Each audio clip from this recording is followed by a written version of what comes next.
자, 안녕하세요. 주식 정리해드리는 주정라입니다. 오늘도 시장 정리부터 먼저 시작을 해보도록 하겠습니다. 일단 오늘 미국은 빠졌죠. 예, 그냥 빠졌습니다. 그 이유에 대해서 한번 살펴보자면 크게 두 가지 포인트로 놓고 볼 수 있을 것 같은데 우선 먼저 살펴보자면 첫 번째는 석유고요. 두 번째는 이 페드 이사들의 매파적인 발언이 이어져 갔다. 요거 두 가지를 꼽고 보시면 되겠습니다. 자, 일단 두 번째인 이 페드 이사들의 매파적인 발언 같은 경우에는 이따가 다시 한번 다루겠지만 이전부터 지속적으로 매파적인 발언이 나왔었잖아요. 그래서 시장은 어느 정도 인지를 하고 있는 부분이기 때문에 그렇게 심각하다라고 볼 수는 없겠지만 솔직히 좋을 것도 없으니 이런 것들이 있구나라는 건 체크하고 넘어가시면 될 것 같고요. 첫 번째, 이게 중요했죠. 이 유가 부분. 이게 어떤 일들이 있었는지를 살펴보자면 이 러시아의 석유 시설이 자연재해에 따른 시설 파손으로 생산에 차질이 올 수 있다라는 소식이 들려왔습니다. 수출량이 하루에 100만 배럴씩 줄어들 수 있다라고 밝혔는데 당연히 이 공급량이 줄어들면은 수요는 일정하다라고 했을 때 유가는 올라갈 수밖에 없겠죠. 그리하여 WTI 기준으로 114.93달러, 5.18% 상승 마감했고요. 인플레가 굉장히 큰 영향을 주고 있는 요즘 시대에 이 부분은 매우 중요하게 오늘 증시에 영향을 주었다. 이렇게 연결해서 생각해 볼 수 있겠습니다. 추가로 서방 진영이 24일 러시아에 대한 추가 제재를 발표할 계획이다라고 하니까요. 여기서 어떤 내용이 나올지도 하나씩 살펴보면 좋겠고요.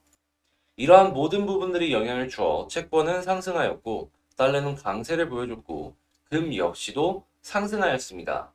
이 중에서 채권이랑 달러 같은 경우에는 증시에 직접적인 영향을 주는 그러한 부분들이기 때문에 하나씩 하나씩 봐두면 좋을 것 같은데 채권은 알겠는데 왜 달러는 이게 문제가 되냐? 이 달러 강세가 되면은 원화 약세가 예상이 된다는 거잖아요. 원화 약세면 이 한국에 들어와 있는 외국인 자본들이 빠져나갈 가능성이 높습니다. 가만히만 있어도 환차손 때문에 마이너스가 찍히기 때문. 자, 해서 이런 모든 부분들이 다 중요하다라는 거 감안하시면서 보시면 되겠습니다. 자, 그러면 뉴스 한 번씩 보도록 하겠습니다. 자, 제일 처음 나온 뉴스는 이거예요. 파우르장. 디지털 금융 상품이 금융 안정에는 위험하다. 가상화폐. 이쪽이 혁신이라는 건 인정은 하는데 안정성 부분에 있어서는 위험한 자산이다라고 이번에 파월 의장이 이야기를 했습니다. 다른 사람이 이야기를 했다면 솔직하게 이야기해서 그렇게 신경 안 쓰고 넘어갔을 거예요. 근데 페드의 이장이 얘기를 했잖아요.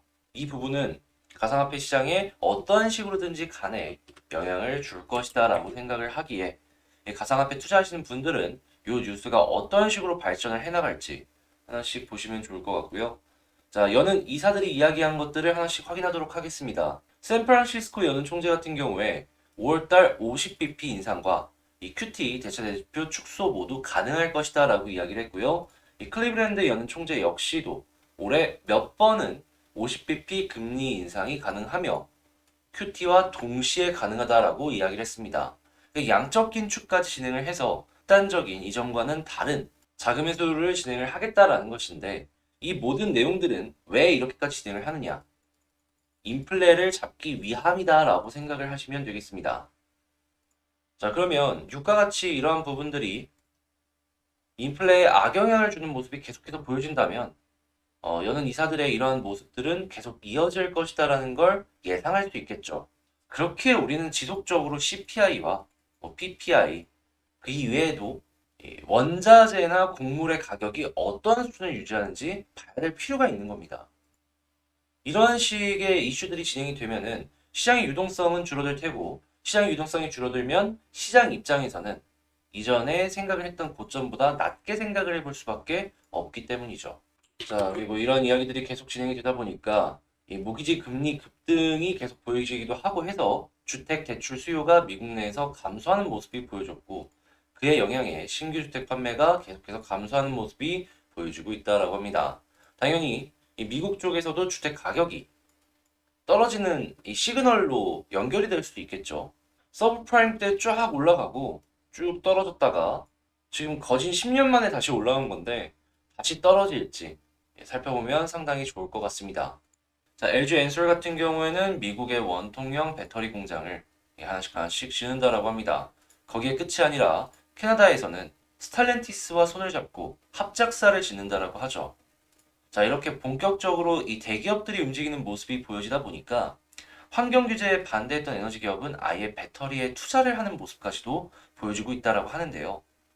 이 배터리 쪽에 돈이 들어오는 게 이제 본격화가 되는 모습이 이런 뉴스들을 통해서 확인할 수가 있지 않을까 생각이 듭니다. 당연히 배터리 소재주나 아니면은 이 배터리 셀 업체들 같은 경우에는 다시 한 번 더 올라가주는 모습이 보여줄 수 있겠죠. 그래서 이러한 것들이 있다라는 거 파악하시면 좋겠고요. 자, 한진칼 KCGI 지금 2년 만에 표대결이 됐는데 조원태 회장이 압승을 했다라고 하죠. 이 표대결로 인해서 한진칼의 경영권 분쟁은 끝난 것이 아닌가라는 시장의 평가가 있습니다. 자, 요거 이제 경영권 이슈보다는 앞으로 합병했잖아요, 아시아나랑. 거의 합병했다라고 봐도 무방할 것 같은데 이제 사업이 어떤 식으로 진행이 될지 요걸 집중해서 보면 좋을 것 같습니다. 자, 취업 시장의 부는 이 개발자 열풍, 구직자 몰리고 기업 채용은 는다라고 하는데 이걸 보면서 딱 느낄 수 있는 거 하나. 아, 개발자 몸값이 비싸져서 개발자 몸값을 주 연구 개발비로 쓰는 기업들 같은 경우에는 고정 비용이 늘어나겠구나. 두 번째, 이 개발자 인프라를 많이 갖고 있는 이 구인구직 사이트들 같은 경우에는 몸값이 더 올라가겠구나. 여기가 어디다? 원티드랩이다. 한국에서 이 개발자 이쪽을 잘 노려갖고 상장까지 간 기업은 이 원티드랩이 거의 유일합니다, 여러분. 그러니까 타겟을 잘 정했어요, 얘네가. 그래서 이 원티드랩이 이러한 열풍이 계속 몰리게 되었을 때 몸값이 더욱더 올라가지 않을까 생각해 볼 수 있겠고요. 자, 목재 가격도 지금 폭등을 하고 있다라고 합니다. 목재 관련주들, 그리고 가구 인테리어 업체들, 사재기 끝낸 업체들 같은 경우에는 갖고 있는 자산이 올라간 것이기 때문에 영업이익률 상승이 단기적으로 나올 수 있다. 이거 감안하시면서 보시면 될 것 같습니다. 자, 그리고 이번에 윤석열 이제 당선자죠. 예, 시진핑 이 중국 쪽에 국가 주석과 통화를 한다라고 합니다. 이전에 이 TV 토론에서 중국보다는 미국 쪽에 조금 더 힘을 실어가지고 국제 정치를 하겠다라고 이야기를 했던 기억이 있기 때문에 과연 이번에 시진핑 이 국가 주석과 어떤 이야기를 할지 하나씩 살펴보면 좋을 것 같고요. 그에 따른 이 테마 역시도 발생을 할 수가 있기 때문에 이 관련 테마 관심 있으신 분들 같은 경우에는 이 대화를 어떤 식으로 끝낼지 계속해서 집중해서 살펴보시면 좋을 것 같습니다. 자, 이렇게 오늘 역시도 시장 정리 한번 싹 훑어봤고요. 어떻게 여러분들께 도움이 되셨나요? 도움이 되셨다고 생각하신다면 구독과 좋아요 한 번씩 부탁을 드리고요. 자, 이러한 시장 정리는 장 시작 전에 제 채널 커뮤니티의 링크를 통해서 요 텔레그램 방으로 입장하시면 되겠습니다. 여기서는 수급 분석도 도와드리고 있고요. 자, 이러한 리포트 공부 종목 역시도 같이 보자라는 개념으로 보고 있으니까 시장 분석 말고도 공부를 해보고 싶다라고 생각하시는 분들도 들어오셔서 저랑 같이 어려운 시장 잘 쳐나가셨으면 좋을 것 같네요. 개별 종목 보도록 하겠습니다. 자, 제가 이번에 가지고 온 종목은 두산중공업을 가지고 왔습니다. 일단 두산중공업 오늘 괜찮은 모습 보여주고 있죠. 자, 여기서 제가 뭐 계속 말씀드렸다시피 매물 소화 이쁘게 해주고 있어가지고 다음번 큰 상승이 나왔을 때 이전 고점도 한번 노려볼 수 있다라고 말씀을 드렸었잖아요. 그 전에 약간의 작업을 치는 듯한 모습이 보여지고 있다. 이렇게 생각하시면서 보시면 편하게 볼 수 있을 것 같아요. 자, 그러면 현 상황에 나오고 있는 뉴스는 뭐가 있는지, 그게 이 두산중공업에게 유리한지 불리한지 하나씩 체크를 해보도록 하겠습니다. 자, 일단 러시아 지역에서 흑해 파이프라인이 손상이 되었다라는 뉴스 때문에 이 송유관의 공급이 중단되며 유가가 급등했습니다. 가격상으로 보면은 한 5.21% 정도 올라갔다라고 이제 이야기가 나오고 있는데 이러한 뉴스들이 계속해서 나오다 보니까 이 미국 쪽에서 원유를 시장에 풀었는데도 불구하고 유가는 계속해서 올라가고 있다라고 이야기를 하고 있죠. 한마디로 지금은 유가를 정부에서 어떻게 개입을 하든지 간에 크게 잡는 건 어렵지 않을까 이야기를 한다. 뭐 전 해석을 해볼 수가 있을 것 같고요. 자, 그리고 댈러스 연은의 설문조사에 따르면 올해 어느 정도 유가가 안정이 된다라고 하더라도 93달러를 전망한다라고 합니다. 한마디로 고유가가 유지가 될 것이다. 그러면 이야, 에너지 생산 비용 비싸지겠네. 한국전력 난리 났다. 적자가 20조라는데 싼 전기 찾아봐야 되겠네. 뭐가 눈에 띈다? 원전이 눈에 띌 수밖에 없을 것이다. 그리고 원전이라 하면 뭐다? 난 중공업이다. 이렇게 연결해서 볼 수가 있다라는 겁니다.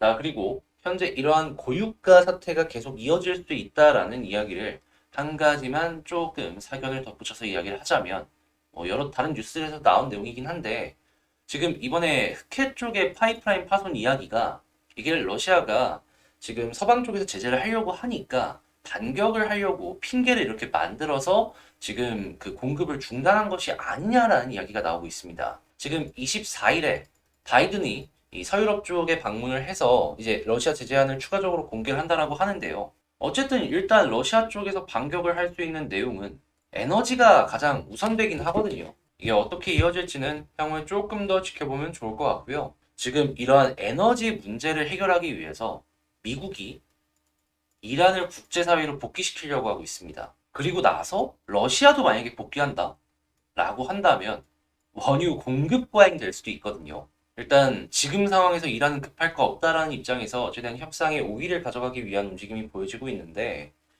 한번 요거는 일단 지금 우리가 어떻게 예상할 수 있는 건 없잖아요. 하나씩 뉴스 나오는 거 보면서 대응하도록 합시다. 자, 그러면 현재 수급이 어떤 식으로 진행이 되는지 요걸 조금 보자면 외국인 쪽은 뭐 나쁘지 않아요. 물론 어제도 갑자기 사다가 팔긴 했는데 근데 일단 오늘 또 사는 모습이 보여지고 있고 그리고 오랜만에 기관 쪽에서 금투 쪽이 좀 빨간불 들어주면 좋을 것 같긴 한데 근데 이제 투신이랑 연기금 쪽에서 빨간불이 확 들어와 주는 걸 확인을 할 수가 있습니다. 어제도 이제 연기금은 팔다 빨간불을 넣어주긴 했는데 양이 그렇게 인상 깊진 않았죠. 자, 그러면 차트를 한번 보도록 할 텐데 특별할 건 없어요. 일단 여기서 지지를 해줄 부분 21선 첫 번째. 자, 그리고 조금 더 떨어진다라고 하더라도 과거에 241선이 되게 의미 있는 모습을 보여줬던 만큼 두 번째로 241선 보면 된다. 이거 성향에 맞춰서 보면 돼요. 단기는 20, 장기는 240. 자, 그리고 올라가주는 모습이 보여졌을 때 저항이 어디 있는지 이걸 살펴봐야 되는데 자, 매물대가 가장 두터운 부분이 여기죠. 지금 이전에 여기를 한번 툭 찔렀다가 이 매물대 소화 못 해버리고 그대로 빠지는 모습이 보여줬는데 자, 과연 다음번 상승이 이루어졌을 땐 여기서 물린 이 물량들을 소화를 해줄 수 있을지 살펴보면 좋을 것 같고 최근에 이런 변동성이 있었던 만큼 어느 정도 소화는 됐을 것이다라는 거 생각할 수 있습니다. 근데 완벽하게는 아직 뭐 검증이 되거나 이런 건 없기 때문에 가장 베스트 그림은 이 안에서 이렇게 움직여주는 게 되겠다. 이렇게 볼 수 있고요. 이러다가도 쭉 올라가면 물량 소화가 어느 정도 완벽하게 되었다라고 볼 수 있기 때문에 자, 그 다음 매물대 사익 공간인 요만큼 노려봐도 되겠다. 정리하겠습니다. 자, 그러면 지금 방금 말씀드린 내용들을 가지고 한번 전략을 짜본다면 단기는 지지라인 여기, 장기는 여기 보고 만약에 올라가게 되었을 때 24,000원 부근 단기 생각했을 때 또 여기서 놀린다? 여기서 정리하고 다시 아래에서 사면 되는 겁니다. 근데 위쪽에서 소화를 한다? 지켜보다가 갑자기 여기 위로 툭 하고 올라오면 야, 본격적인 상승 나올 수 있겠다. 기대하면서 지켜보자. 이렇게 정리를 하겠습니다. 자, 이렇게 두산 중공업 영상을 마쳐보도록 하고요. 최대한 이제 파악하기 쉽도록 컴팩트하게 설명을 드린 것 같은데 도움되셨다라고 생각을 하신다면 여러분 잊지 마시고 구독과 좋아요 한 번씩 부탁을 드리도록 하겠습니다. 제가 이제 곧 있으면 구독자 12,000명이 될 텐데요. 구독자 요청 종목 분석을 라이브 방송을 아마 토요일날 저녁에 진행을 하면서 여러분들과 함께하는 시간을 가져보도록 할 것 같은데 네, 12,000명이 찍히는 주가 이번 주가 되면 아마 이번 주에 진행할 수도 있고요. 다음 주에 찍히면은 다음 주에 진행할 수도 있으니까 요거 감안하시면서 니즈 있으신 분들은 구독, 좋아요 눌러주시고 제 방송 올라가는 공지 확인해 주시면 감사하겠습니다. 제가 멤버십도 운영을 하고 있는데 여기엔 없지만 3월 15일 날 말씀드렸던 써네일 같은 이러한 종목들도 막 본격적으로 올라가기 시작을 하고요. 여기 안 썼을 뿐이에요. 그리고 뭐 사주 시푸드 같은 이런 종목들 보면은 오늘 또 올라가고 있습니다. 얘만 하더라도 지금 23% 이렇게 올라가고 있는데 제가 얘를 다뤘을 때가 2월 24일이었거든요. 여기입니다. 딱 말씀드리자마자 얼마 안 돼갖고 이렇게 슈팅 나오고 오늘 또 이렇게 올라가고 있죠. 한번 보고 싶다. 한번 공부 같이 해보고 싶다. 이렇게 생각하시는 분들 멤버십 역시도 고민해 보시면 감사할 것 같습니다. 자, 그러면 여기서 저는 이만 마치도록 하고요. 다음에 더 좋은 영상으로 여러분들께 다시 찾아뵙도록 하겠습니다. 이상 주식 정리해드리는 주정남이었습니다. 감사합니다.